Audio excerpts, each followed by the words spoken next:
IQ rata-rata bangsa Indonesia ini 78,49. 78. Ya kan?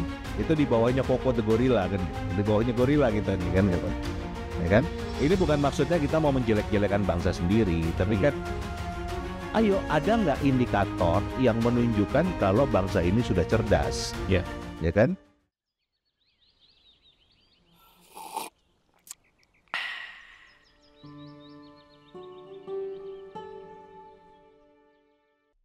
Salam ngopi ringan. Sistem pendidikan di Indonesia saat ini masih meninggalkan banyak persoalan. Sistem pendidikan bahkan dinilai cenderung berjalan dengan mekanisme pasar. Akibatnya, aktivitas pendidikan kerap diwarnai dengan komersialisasi yang memberikan tekanan kepada orang tua, juga kepada mahasiswa, murid, dan calon-calon pendidik. Persoalan uang kuliah tunggal, UKT, transformasi perguruan tinggi negeri berbadan hukum, PTN-BH, dianggap adanya salah kelola secara sistemik. Terbaru bahkan masalah yang masih menanggapi sistem penerimaan peserta didik baru, PPDB, di Indonesia. Bahkan persoalan PPDB ini sudah berjalan selama 8 tahun. Ada kesan respon cepat dari pemerintah, namun persoalan sistem pendidikan ini tak kunjung selesai. Bahkan dari segi anggaran pendidikan, angkanya sangat signifikan, menyentuh angka 655 triliun di tahun 2004 per tahunnya. Lantas apa yang sedang terjadi dengan sistem pendidikan kita di Indonesia ini? Topik ini kita akan bahas bersama Bung Indra, tamu kita hari ini, dalam tema Darurat Sistem Pendidikan di Indonesia. Bung Indra, apa kabar Bung? Puji Tuhan, alhamdulillah kabar baik Kak Norben. Terima kasih sudah mengundang saya di acara ngopi ringan. Ngopi ringan tuh. Boleh sambil ngopi Bang Indra. Siap. Bang Indra, ini situasi pendidikan kami menyebutnya hari ini adalah sedang darurat gitu ya. Bahkan bukan tahun ini aja, darurat ini dari tahun ke tahun ya. Darurat. Gimana Bung Indra melihat atau memberi gambaran sistem pendidikan kita di Indonesia ini? Ya, seorang tokoh dunia yang sangat terkenal, Nelson Mandela, mengatakan bahwa pendidikan itu adalah senjata yang paling ampuh, karena mampu untuk mengubah dunia. Dan beliau juga mengatakan bahwa nggak ada negara yang akan mampu membangun negaranya kalau warga negaranya tidak terdidik. Nah, pertanyaannya, kita percaya nggak dengan apa yang disampaikan oleh Nelson Mandela itu? Karena faktanya sampai sekarang, kalau kita mengacu ke pembukaan konstitusi kita, di Undang-Undang Dasar 1945 itu kan di situ sangat jelas ya, kalau tugas pemerintah kita, siapapun pemerintahnya, kita nggak bicara orangnya siapa, tapi bicara siapapun yang kita tunjuk untuk menjadi pemerintah, itu punya kewajiban konstitusional untuk mencerdaskan bangsa. Nah, sekarang kita ini 79 tahun udah merdeka kan? Betul. Kita sekarang mau pakai indikator apa? Ya, mau menunjukkan kalau bangsa ini sudah cerdas atau belum. Mau pakai PISA. PISA itu adalah sebuah survei atau tes yang dilakukan di seluruh dunia pada anak-anak usia 15 tahun. Jadi kalau di Indonesia itu kira-kira anak SMP kelas 3 atau SMP kelas 9 ya.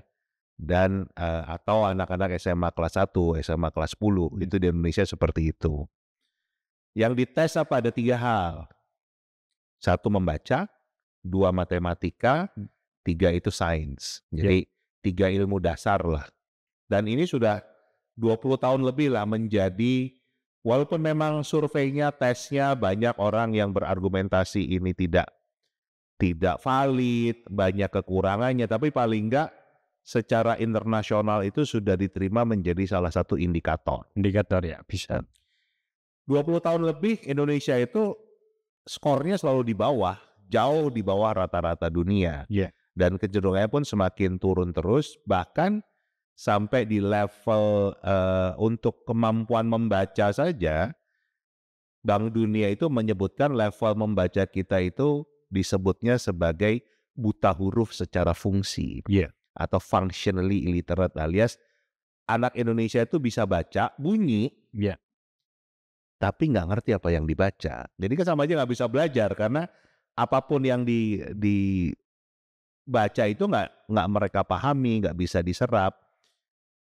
Itu kan bisa kelihatan kenapa sekarang bahkan yang baru muncul kan, muncul fenomena ini pejabat-pejabat teras kita itu malah mendapatkan gelar guru besar, profesor dengan cara-cara yang kalau menurut salah satu media itu dipertanyakan keabsahannya kan gitu, dan banyak bukti yang kalau sebetulnya tidak layak untuk menjadi guru besar. Jadi kan nyambung kan sebetulnya, gimana punya gelar guru besar, punya gelar profesor, tapi membaca saja nggak mampu, kan itu. Jadi itu salah satu indikator yang menunjukkan kalau memang mutu pendidikan kita rendah, bangsa ini belum cerdas. Mau ngambil dari surveinya World Population Review yang menunjukkan kalau IQ rata-rata bangsa Indonesia ini 78,49. 78. Ya kan? Itu di bawahnya Koko the Gorilla kan gitu. Di bawahnya gorila kita nih kan gitu. Ya kan? Ini bukan maksudnya kita mau menjelek-jelekan bangsa sendiri, tapi kan ayo, ada nggak indikator yang menunjukkan kalau bangsa ini sudah cerdas? Ya kan?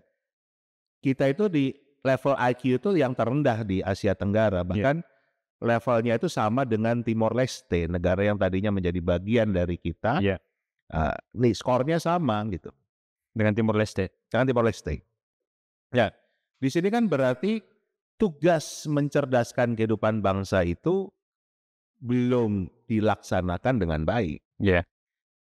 Bung Indra, di beberapa kesempatan dalam data saya sering mengatakan bahwa ada salah kelola gitu pendidikan kita di Indonesia. Itu gimana maksudnya Bang Indra? Banyak hal ya dalam kalau tadi Kakak Norben kan membahas tentang problem-problem yang muncul, PPDB yang kayaknya setiap tahun itu selalu menjadi masalah, tapi nggak pernah ada solusinya. Sudah 8 tahun nih PPDB. Sudah 8 tahun. UKT yang semakin meningkat, dan tadi kita lihat hasilnya ternyata untuk membaca saja kita tidak mampu. Salah kelolanya di mana? Yang pertama, nyambung ke urusan PPDB ya. Banyak orang di Indonesia, termasuk pemerintah, termasuk wakil-wakil rakyat kita, tidak menyadari kalau pendidikan itu adalah hak asasi manusia. Ini hak asasi manusia. Hak asasi manusia itu sama dengan hak yang menempel dalam diri kita. Nah, dengan demikian, yang namanya orang sekolah itu nggak boleh diseleksi. Sekolah nggak boleh diseleksi? Nggak boleh dong. Asasi ya. Karena itu hak asasi manusia. Pernah nggak kita ngelihat orang ke gereja, orang ke masjid, harus diseleksi dulu. Yang boleh masuk masjid, yang boleh masuk gereja itu yang nilai ujiannya bagus. Yang boleh masuk masjid, yang boleh masuk gereja itu yang jaraknya dekat sama, kan enggak? Kenapa? Karena sudah diakui sebagai hak asasi manusia. Sedangkan pendidikan itu kalau mau lihat ada di artikel 26 Deklarasi Universal Hak Asasi Manusia yang dideklarasikan tanggal 10 Desember 1948. Itu yang nggak disadari. Jadi kita sudah salah kaprahnya dulu zaman saya sekolah itu diseleksi pakai nilai. Sekarang diseleksi pakai jarak, pakai usia kan gitu. Kan di Jakarta juga pakai usia ya. Tapi semuanya itu salah. Semuanya salah karena itu kan berarti tidak memberikan kesempatan kepada semua manusia untuk mendapatkan pendidikan. Padahal pendidikan adalah hak asasi manusia. Pasal 31 ayat 1 Undang-Undang Dasar 1945 pun menegaskan adalah semuanya berhak mendapatkan pendidikan. Ya. Nah ini kan sudah sebuah langkahnya saja sudah salah kan gitu. Ya. Bagaimana cara kita memandang yang namanya pendidikan, yang harusnya pendidikan itu menjadi hak asasi manusia, Ya. tapi tidak kita berikan, bahkan dianggapnya itu adalah sebuah privilege, sebuah kemewahan, Ya. ya kan? Nah, Orang bersekolah seperti itu kan sudah salah kelola. Pak Indra, kalau sistem zonasi ini kan memang membatasi dan jumlah murid, ya kan, membatasi jumlah murid yang akan masuk ke sekolah tersebut. Sementara angka kelahiran kita atau jumlah calon murid di Indonesia ini sangat tinggi. Sebenarnya bagaimana itu Pak Indra? Apakah karena keterbatasan jumlah sekolah juga gitu? Pastinya memang antara supply dan demand-nya itu tidak setara ya. Jadi lebih banyak demand-nya, artinya orang yang mau sekolah daripada supply jumlah sekolah, jumlah bangkunya. Ya, itu sebuah fakta. Tapi kan pertanyaannya adalah, terus 665 triliun tiap tahunnya itu dipakai buat apa? Kenapa kita tidak mampu untuk memberikan hak yang sudah melekat pada anak-anak Indonesia ini? Apa? Kenapa kita mendahulukan kereta cepat? Kenapa kita mendahulukan IKN? Kenapa kita mendahulukan jalan tol, bandara, dan lain sebagainya? Saya tidak mengatakan itu bukan hal yang penting. Tetapi kenapa yang hak asasi tidak diberikan dahulu, malah hal-hal yang bukan hak asasi, tidak ada di konstitusi tetapi menjadi prioritas. Jadi kan bicara political will, ya kan? Nilai, Menariknya, pemerintah kita ini kan belum berhasil memenuhi janjinya untuk meningkatkan pertumbuhan ekonomi di 7%. Ya, betul. Nah, tahun 2019 ada seorang peneliti dari Amerika Serikat namanya Esther Duflo. Dia menang hadiah Nobel bidang ekonomi. Tahu nggak apa yang diteliti? Yang diteliti adalah program SD Impres. SD Impres zamannya Pak Harto dulu. Apa hasilnya? Ternyata program SD Impres ini berhasil meningkatkan pertumbuhan ekonomi, meningkatkan pendapatan rakyat Indonesia secara signifikan. Makanya dia menang hadiah Nobel. Ini kan bukan riset yang abal-abal buktinya menang Nobel kok. Nah, kalau bangsa ini cerdas kan harusnya tinggal diteruskan dong. Dari SD Impres, terus menuju ke SMP Impres, SMA Impres, dan selanjutnya. Tapi kan berhenti. Malah mendahulukan tadi kereta cepat lah, IKN lah. Kan harusnya kalau kita bicara tentang meningkatkan kesejahteraan, pertumbuhan ekonomi, ini berhubungan dengan pendidikan. Tadi kan yang disampaikan oleh Nelson Mandela tadi. Kita percaya enggak kalau kita mau membangun warga negaranya harus terdidik. Kalau warga negaranya dibuat bodoh, akan miskin. Dan itu yang terjadi di Indonesia kan sekarang, tidak ada keinginan political will dari para pemimpin kita untuk serius membangun manusia Indonesia. Itu kan terlihat dari segala permasalahan yang terjadi. Bang Indra, terkait tadi penelitian yang akhirnya itu mendapat hadiah Nobel sekolah Impres, sistem sekolah Impres. Tapi memang kebudayaan kita ini suka gonta-ganti kurikulum gitu. Sistem pendidikan kita. Bagaimana Pak Indra melihat itu? Menterinya siapa? Sistem pendidikannya lewat kurikulumnya akan pasti berubah gitu. Sebelum saya masuk ke sana, ini saya harus membawa dulu di salah kelola yang kedua. Salah kelola kedua, ya kan? Jadi karena kita tidak memahami kalau pendidikan itu adalah hak asasi manusia, akhirnya pendidikan di Indonesia itu dikelola dengan mekanisme pasar. Ini perlu dijelaskan, Pak Indra. Artinya memang arahnya komersialisasi. Kan tadi kalau kita pakai ilmu ekonomi kalau demand lebih tinggi daripada supply, harga naik dong. Kan itu. Betul. Kenapa juga terjadi misalnya jual beli bangku. Orang mau Seragam. bayar mahal, Ya. ya kan, untuk memasukkan anaknya ke sekolah yang dianggap favorit, termasuk ke PTN ini kan sudah berapa rektor yang ketangkep Ya. karena ketahuan untuk ada pungutan-pungutan liar untuk ini. Karena kan sebetulnya itu, karena antara demand yang tinggi dan supply yang rendah, padahal yang dilakukan adalah cukup menyamakan ini. Kalau ini sama, itu biaya yang ditanggung oleh masyarakat juga otomatis akan turun, termasuk UKT. Nah, ini yang menjadi problem di Indonesia, dikelola dengan mekanisme pasar, semuanya itu didorong untuk komersial, komersial, bahkan contoh aja, semua sekolah di Indonesia itu diberikan yang namanya dana BOS. Dana BOS, betul. Ya kan? Orang sih memandangnya bagus ya. Negara itu peduli untuk memberikan dana BOS.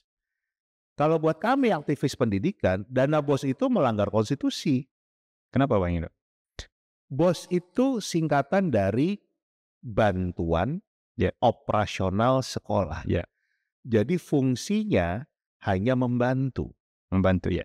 Kan berarti semua pejabat negara ini, semua wakil rakyat kita tahu dananya nggak cukup. Karena kan namanya dana bantuan nih.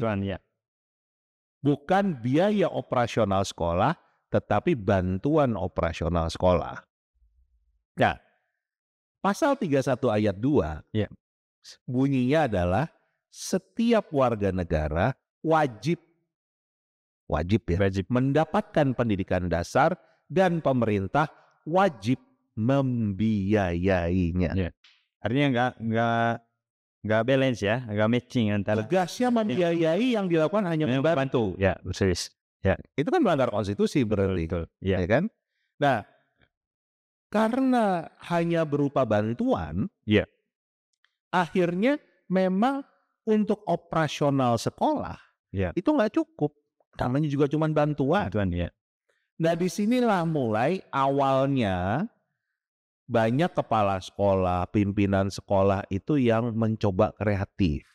Ya kan? Bagaimana caranya? Karena ini kan banyak kepala daerah juga yang menggunakan pola sekolah gratis. Jadi membodohi rakyat dengan konsep sekolah gratis dengan tidak boleh ada SPP lagi kayak zaman saya dulu.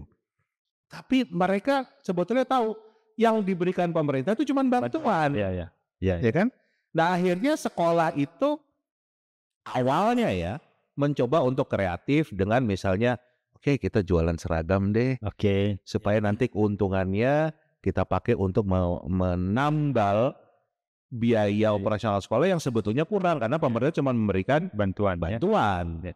Oke deh, kita jualan buku, kita jualan LKS, kita jualan macam-macam lah, study tour yang kemarinnya juga terjadi masalah kan, itu banyak jualan wisuda kan gitu loh, toga apa segala macam yang akhirnya kebablasan. Akhirnya malah menjadi sekolah-sekolah kita itu menjadi marketplace, menjadi pasar, tempat dagang. Cobalah kita boleh meneliti seluruh sekolah yang ada di dunia ini. Mana yang jadi marketplace? Nggak ada, cuma Indonesia doang. Gitu. Jadi semuanya itu dikelola dengan mekanisme pasar. Jadi dan akhirnya karena sudah terbiasa dengan pola itu, sekolah itu selalu berpikir tentang berapa banyak jumlah siswa. Ya kan? Jadi modelnya adalah headhunting, jadi berburu ya kan, berburu siswa. Jadi bahkan kalau kita bicara juga dengan sekolah-sekolah swasta, sekolah swasta itu selalu mengeluhnya adalah kami sekarang mati. Kenapa? Karena jumlah siswa kami diambilin semua sama sekolah negeri, ya kan? Jadi semua orang berpikirnya adalah bagaimana mendapatkan siswa sebanyak-banyaknya. Karena mekanisme. Kalau orang berpikirnya bisnis, kan pasti akan berpikir bagaimana mendapatkan pendapatan setinggi-tingginya. Iya, betul. Biaya semurah-murahnya, Iya. profit sehingga setinggi kan. Iya. Dan itu juga yang kenapa di Indonesia itu gaji guru rendah sekali. Nah, itu poin penting itu, poin. Karena mindset-nya adalah mindset mekanisme pasar. Ya. Kan guru itu menjadi biaya. Iya. Makanya dibikinlah guru itu biayanya serendah-rendah. Iya. Nah, kalau di negara lain, mau itu sekolah, di Indonesia juga awalnya juga begitu. Indonesia itu kan bahkan mulainya justru dari sekolah swasta dulu kan ya, yang bahkan hadir sebelum Republik ini berdiri. Iya, betul. Mau itu sekolah Katolik, sekolah Kristen, Muhammadiyah, NU, Taman Siswa, itu kan semua berdiri sebelum Republik ini ada. Iya. Tapi kan mereka nggak pernah berpikir kami akan mencari siswa sebanyak-banyaknya. Iya. Mindset itu nggak ada sama sekali di pikiran para pendiri sekolah-sekolah ini. Yang mereka pikirkan adalah bagaimana masyarakat itu terdidik. Ya. Misinya jelas ya. Misinya misi sosial, bukan misi dagang. Ya. Cara mengelola sekolahnya pun bukan dengan cara dagang. Jadi nggak pernah berpikir kita harus cari siswa sebanyak-banyaknya. Ya. Kita harus menekan biaya guru. Kita harus supaya profit kita ini, nggak pernah berpikir begitu. Semuanya berpikir sosial. Pak Indra, soal sekolah swasta tadi, ya, apakah karena ada beberapa kemudahan yang diberikan oleh negara terhadap sekolah negeri sehingga banyak orang tua lebih memilih ke sana itu dibandingkan, apalagi kita tahu di sekolah-sekolah swasta yang secara kualitasnya itu tidak bisa diragukan lagi, memang harganya cukup signifikan gitu. Apa kemudian itu ada faktor itu mendingan ke sekolah negeri gitu? Bagaimana perhatian pemerintah juga terhadap sekolah-sekolah swasta ini gitu? Nah, itulah salah satu mungkin salah kelola yang ketiga ya. Kalau ketiga ya. Jadi tapi stop dulu Pak Indra. Ntar lanjut ngopi deh. Oh ya, sampai ngopinya. Ngopi. Tadi enak. Karena daging semua ini yang dibicarakan itu ya. Ya.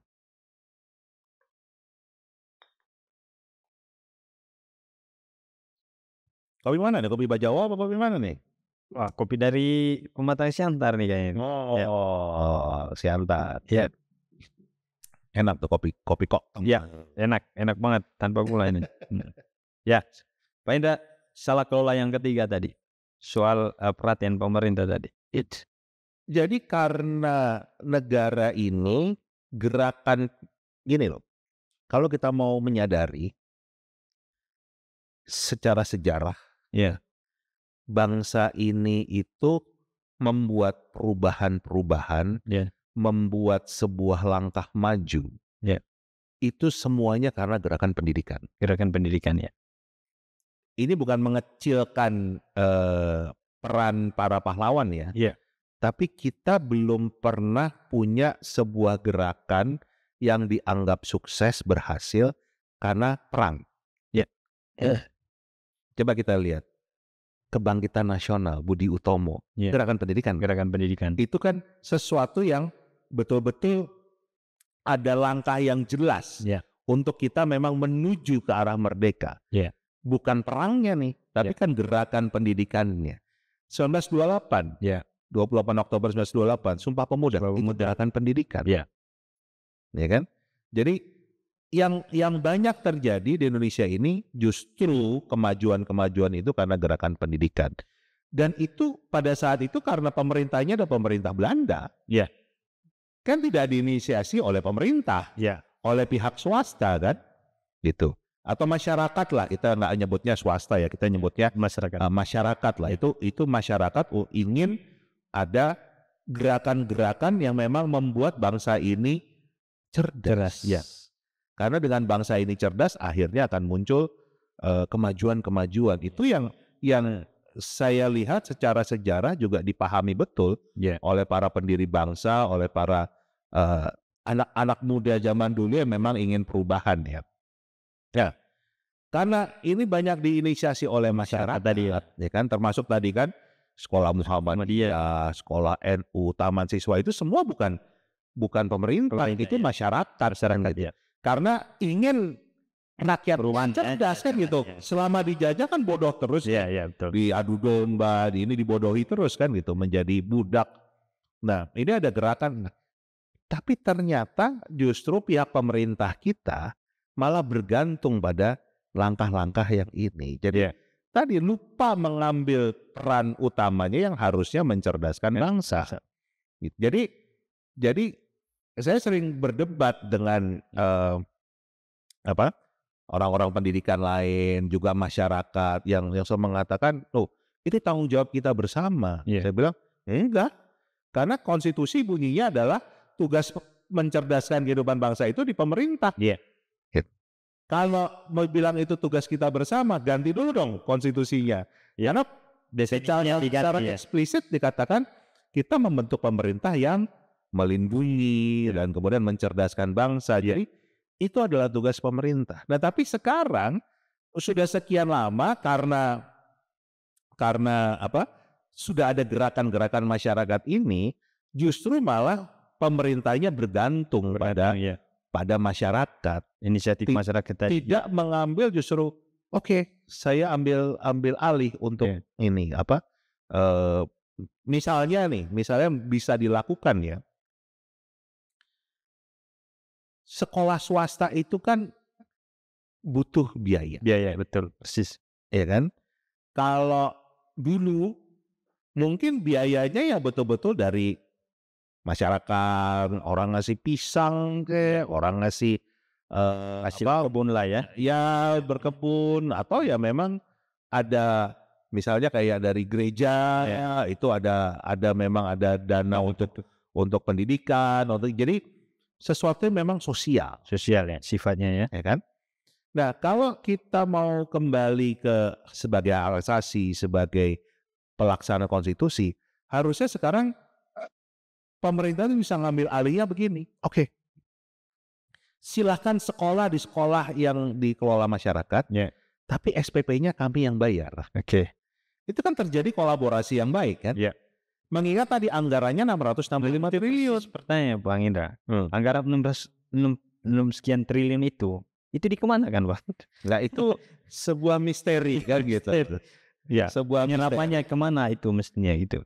Kemarin kan juga sebetulnya kami sih sudah lama menyampaikan itu, tapi ya syukur alhamdulillah akhirnya juga dibahas juga di Komisi 10 DPR RI kan, di mana ternyata dibongkar kalau ada 24 kementerian dan lembaga yang mendapatkan kucuran anggaran pendidikan ini. Dari Kementerian Pendidikan ada 24 kementerian dan lembaga. Jadi yang ngurusin pendidikan kan hanya Kementerian Pendidikan Kebudayaan dan Kementerian Agama. ya. Ya kan? Ya. Nah, ternyata ada 22 kementerian lain nih dapat dari dana ini. Ada Kementerian PUPR, ada Kementerian Sosial, ada TNI, ada Polri, ada Kementerian Keuangan, ada macam-macam. Ya kan? Yang sebetulnya kalau kita mau bertanya lagi, lebih dalam lagi, Kemensos dipakainya buat apa? Karena dapatnya lumayan loh, 12 triliun loh. Dapat juga 12 triliun Kemensos per tahunnya. Ya, dari anggaran yang ada. Ya. Tahun 2024 ini dapat 12 triliun. Jadi mau dipakai buat apa? Ya, persis. Kalau terus mereka mengatakan misalnya kayak Kemenhub kan dapat juga. Oh, itu kami pakai buat membiayai sekolah tinggi penerbangan. Iya. Oh, kami pakai buat membiayai sekolah tinggi ilmu pelayaran. Itu boleh ya, masih bisa diterima. Itu melanggar Undang-Undang Nomor 20 tahun 2003. Iya. Karena di sana dikatakan anggaran pendidikan yang 20% itu di luar sekolah kedinasan. Oke. Jadi banyak pelanggaran-pelanggaran yang dilakukan, tetapi masyarakat selama ini menganggap baik-baik saja. Ya cuman teriak-teriak aja tiap tahun, waduh saya nggak dapat sekolah anak. Tapi secara konstitusional ini nggak pernah digugat. Sebetulnya pemerintah ini bisa di-impeach. Karena melanggar undang-undang dasar. Betul. Ya kan? Iya. Tapi kan nggak pernah sampai ke sana. rakyatnya merasa ya baik-baik saja kan. Baik saja. Nah itu kesalahan-kesalahan fatal, salah kelola yang dilakukan oleh pemerintah. Belum lagi kalau kita bicara salah kelola yang berikut, anggaran pendidikan yang sekarang tersebar kemana-mana ini, itu juga melanggar pasal 31 ayat 3. Betul. Karena pasal 31 ayat 3 itu mengatakan pemerintah itu harusnya punya satu sistem pendidikan nasional. Nah sekarang dengan satunya di Kemenat yang sentralisasi ngurusin madrasah, ngurusin Universitas Islam Negeri, ya kan, IAIN itu kan sentralisasi. Sedangkan SD, SMP, SMA itu di bawah Pemda itu desentralisasi. Betul. Nah sekarang satu sistem sentralisasi, satu sistem desentralisasi, ini namanya satu sistem berdua sistem nih. Kan berarti kita tidak taat. Ya, betul. Memang ada masing-masing punya kelebihan, punya kekurangan. Tapi amanat konstitusinya kita nggak disuruh milih dua, kita disuruh punya satu. Nah termasuk tadi yang ngawasin anggaran di PUPR. Sebetulnya PUPR itu punya tugas untuk membangun sekolah. Anggarannya tiap tahun 4 triliun tuh. Kan kita bertanya lagi, jadi sudah berapa ribu sekolah dari anggaran yang dibangun oleh Kementerian PUPR? Nggak pernah bisa dijawab karena jangan-jangan memang anggaran pendidikannya dipakai untuk membangun yang lain tadi. Infrastruktur yang bukan pendidikan. Karena tiap tahun kan kita ribut urusan PPDB ini. Nah, jadi itulah problem-problem yang terjadi, salah kelola, termasuk kenapa UKT-nya itu mahal. UKT mahal itu salah satu penyebabnya karena satu tadi komersialisasi, cara pandang dari pemerintah kita, dan itu kan juga kelihatan dari bagaimana seorang pejabat tinggi di Kementerian Pendidikan, Kebudayaan, Riset dan Teknologi pada saat ditanya tentang kondisi malah menjawab, oh pendidikan tinggi itu tersier. Artinya ya yang nggak punya duit nggak usah kuliah. Wajar kalau mahal karena sekarang ini fokusnya ke wajib belajar 12 tahun. Jadi udah yang punya duit aja yang boleh kuliah, yang nggak punya duit nggak usah kuliah lah. Kan dengan kata lain seperti itu. Nah ini kan kembali melanggar hak asasi manusia karena di artikel 26 itu dikatakan pendidikan tinggi itu aksesnya harus terbuka untuk siapapun, tidak boleh ada diskriminasi dan berdasarkan prestasi, bukan berdasarkan uang. Ya kan? Jadi bayangin kalau seorang pejabat tinggi di kementerian bahkan tidak paham yang namanya hak asasi, kan ngeri. Berarti kan bukan kaum terdidik nih. Nah, pelanggaran berikutnya di pasal 31 ayat 5 yang mengatakan bahwa pemerintah itu punya kewajiban memajukan ilmu pengetahuan dan teknologi.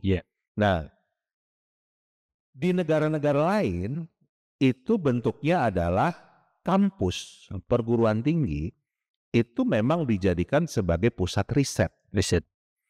Hasil riset baru dijadikan bahan ajar.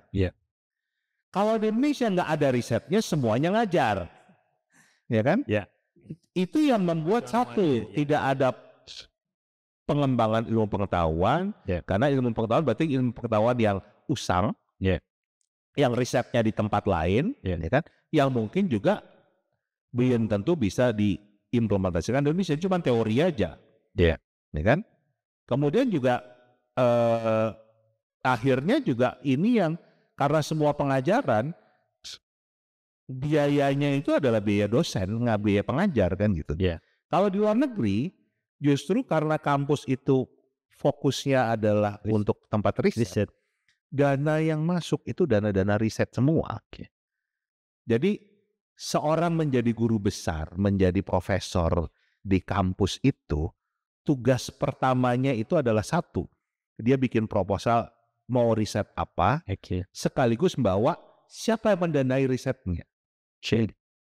Bisa dari pemerintah, bisa dari NGO, bisa dari korporasi, bisa dari luar negeri, dari manapun, tapi kan dananya dana riset. Ya kan? Nah, dengan adanya riset ini kan terjadi pengembangan ilmu pengetahuan, pengembangan teknologi kan. Jadi ada di negara tersebut ada sesuatu yang baru, sesuatu yang baru kan gitu. Di Indonesia kan enggak gitu. Nah, ini yang membuat biayanya mahal. Nah, di negara lain itu kayak seperti Singapura, dana riset itu bisa mengcover 70% dari kebutuhan kampus. Tapi Pak Indra, dimungkinkan sistem itu diterapkan di Indonesia nggak Pak Indra? Maksudnya polanya diubah gitu. Orang itu kalau mau jadi guru besar yang benar-benar riset. Simpel kan pertanyaannya, lah kita ini mau taat konstitusi atau konstitusinya mau kita rubah? Iya. Karena konstitusinya perintahnya begitu. Persis. Ya kan? Dan sudah 79 tahun apa yang kita lakukan tidak berhasil untuk satu mencerdaskan bangsa ini. Iya. Kan faktanya tadi, tunjukkanlah ada nggak indikator lain yang memang betul-betul menunjukkan oh bangsa ini udah lebih cerdas kok. Mau pakai apa? Silakan, ayo kita bisa berdialog, kita bisa berdiskusi tentang kalau ada, ayo tunjukkan. Kalau nggak ada kan berarti ada problem besar dalam sistem pendidikan nasional kita. Itu yang kita tidak mau mencari siapa yang salah, tapi kan kita mencari solusi. Ayo kita cerdaskan bangsa ini. Jangan-jangan selama ini justru desainnya bagaimana buat bangsa ini bodoh dan miskin. Karena sampai hari ini bangsa ini bodoh dan miskin kan gitu. Padahal kita punya kekayaan alam yang luar biasa. Tapi kalau kita menjadi bodoh dan miskin, berarti kan sistem pendidikan yang bermasalah. Oke.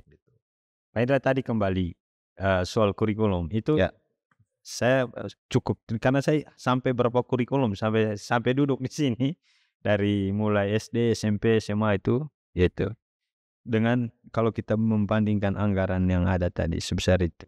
Tadi Pak Indra sudah menjelaskan bahwa ada beberapa kementerian dan lembaga negara yang mendapat uang itu anggaran di pendidikan.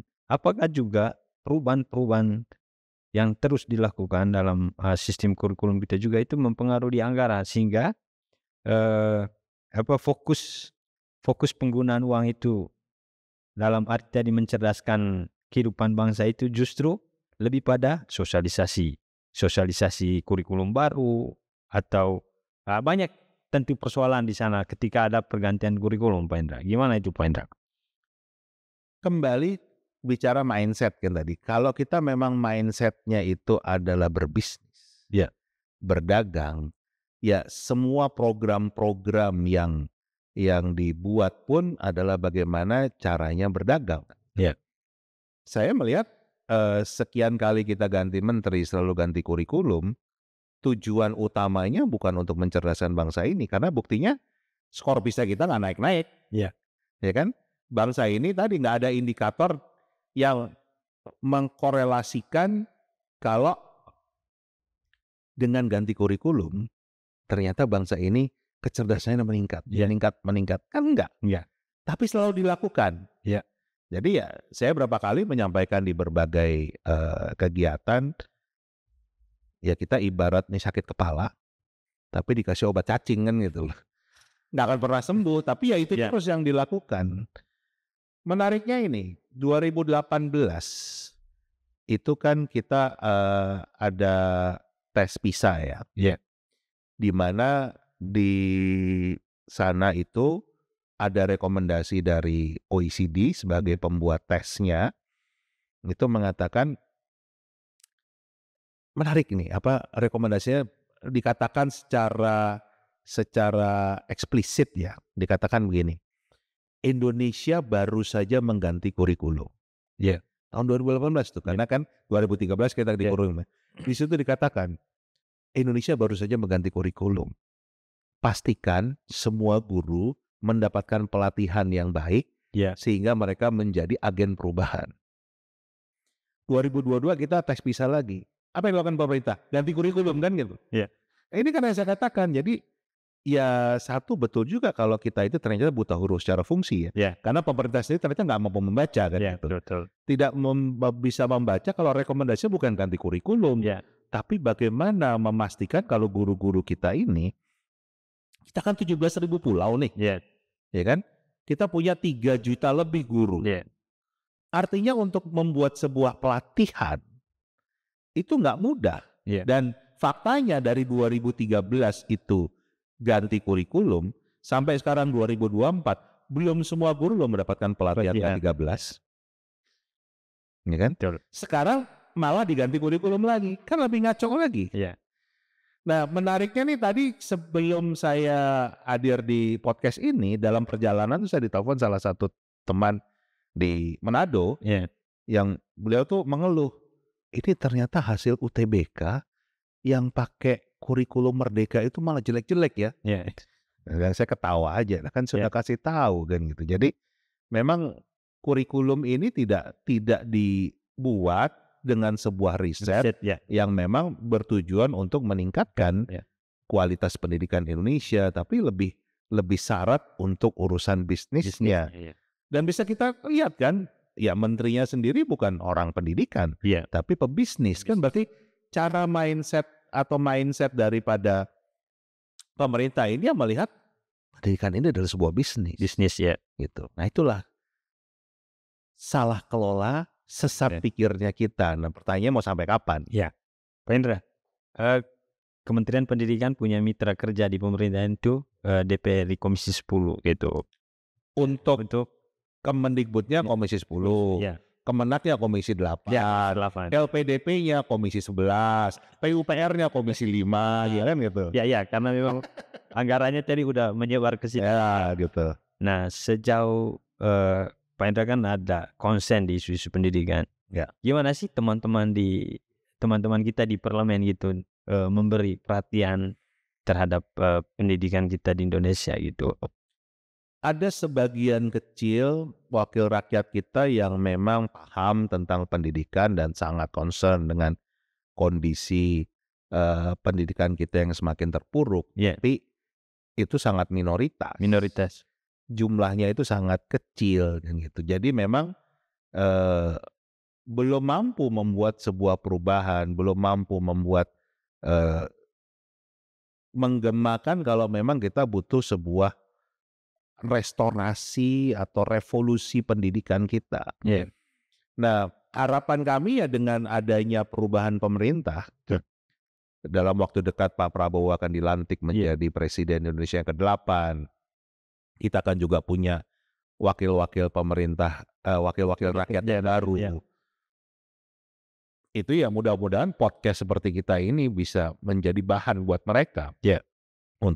Untuk bagaimana memperjuangkan, karena tadi mau ngomong apapun, ya kan, kenapa ekonomi kita tidak cenderung membaik, kenapa kita nggak mampu mengelola kekayaan alam kita, kenapa banyak intoleransi, kenapa kita banyak korupsi, kenapa banyak pungli, semua ujungnya di pendidikan gitu.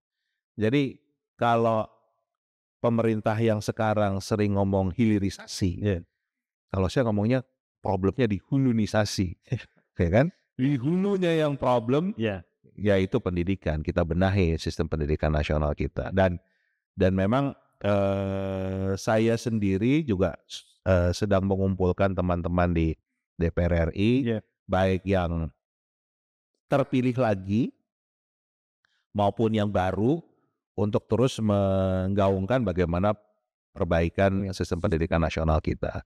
Ya harapan kita memang ada sebuah perubahan nyata. Oke, itu harapannya apalagi untuk pemerintahan yang baru gitu. Bung Indra, yang terakhir nih, closing statement lah gitu.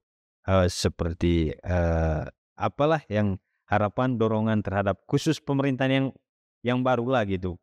Kita titipkan pesan ini ke mereka, mudah-mudahan lewat gitu podcast ini di tontonan mereka gitu. Pesan saya sederhana, buat Pak Prabowo dan timnya, siapapun yang beliau bentuk nanti di pemerintahan yang baru, taatlah konstitusi. Pasal 31 mulai dari ayat 1 sampai ayat 5, tolong betul-betul diturunkan menjadi program-program yang tidak melanggar konstitusi ini. Kalau itu dilakukan, saya yakin akan terjadi perubahan yang jauh lebih baik, yang sangat signifikan di bukan hanya di pendidikan Indonesia, tapi juga kita bicara di tingkat namanya untuk tingkat misalnya kita bagaimana kita persaingan kita dengan negara-negara lain kan gitu. Kemudian bagaimana kita meningkatkan juga kesejahteraan rakyat itu akan mengelola sumber daya alam kita yang begitu kaya, tidak bergantung pada negara lain, itu akan terjadi. Jadi